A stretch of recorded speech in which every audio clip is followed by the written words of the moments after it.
Et nous recevons dans ce journal Vincent Aguet du service web de Bénin TV. Bonjour Vincent.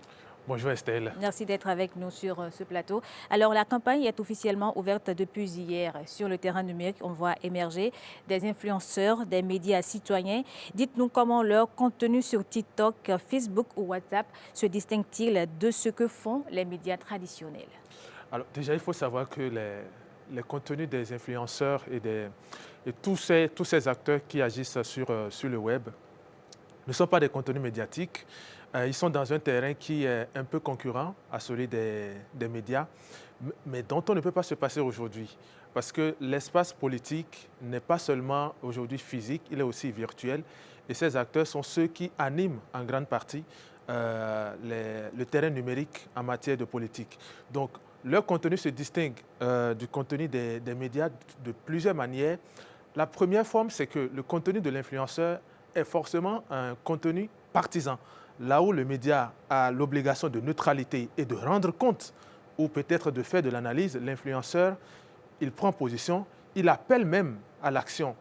Tandis que dans un reportage de Bénin TV ou d'un autre média, on se contentera de dire tel candidat a rencontré des militants, mais l'influenceur va ajouter son point de vue et son opinion. L'autre point de différence, c'est l'instantanéité. Dans notre métier, il faut prendre le temps de faire le traitement de l'information, mais avec l'influenceur, ce qui compte, c'est la rapidité, porter le contenu très rapidement vers son public pour, en quelque sorte, faire le buzz et être le premier sur l'info. Alors dites-nous, est-ce que ces contenus font-ils vraiment basculer les votes au Bénin? On parle de beaucoup d'influence de digital sur l'opinion publique. Quelle est la cible, dites-nous, de ces contenus? La question, elle n'est pas simple, donc la réponse ne peut pas être simple parce que pour déterminer si le numérique fait basculer le vote, il faut faire une étude en bonne et due forme. Et à ma connaissance, on n'en a pas encore fait, en tout cas moi je n'ai pas connaissance, pour voir à quel degré le numérique a une influence sur le vote pendant les élections. Mais il faut noter, et ça c'est un fait, c'est que depuis plus de 10 ans, au moins 10 ans au Bénin, depuis 2016, c'est une réalité. Le numérique a envahi le champ politique. Il y a 10 ans, c'était une réalité. Et 10 ans après, je pense qu'en 2026, en réalité, ce n'est plus extraordinaire, c'est ordinaire. Et avec aujourd'hui la multiplication des outils de création de contenu, vous avez aujourd'hui des acteurs qui peuvent, juste avec un téléphone, un smartphone, avec un stabilisateur, créer du contenu par eux-mêmes. Et je pense que vous avez peut-être fait l'expérience aussi, quand vous allez en reportage sur des événements, que ce soit des événements politiques ou autres, en tant que journaliste, vous rencontrez beaucoup plus de créateurs de contenu aujourd'hui parce que leur contenu circule plus vite et ils sont beaucoup sollicités. Ils ciblent qui? D'abord, les gens qui les suivent et qui les identifient comme des modèles, ou alors des partisans de leur camp politique. Comme je le disais tout à l'heure, l'influenceur, il répond d'un camp politique. Même s'il n'est pas lié à un parti, c'est qu'il fait un choix. Il peut ne pas être lié par un contrat, mais il fait un choix et il mobilise sa fanbase autour de ses idées.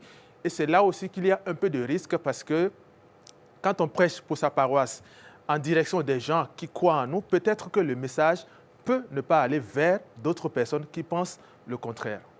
Alors, peut-on imaginer que le buzz en ligne puisse se traduire en mobilisation réelle dans les urnes le 12 avril prochain?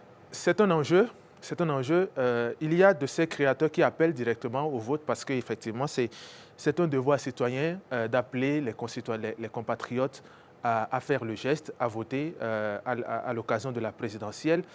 Mais je ne peux pas dire que forcément, à cause de l'engagement des influenceurs ou des créateurs de contenu, les gens iront voter. Il y a des appels qui sont lancés par ces acteurs-là.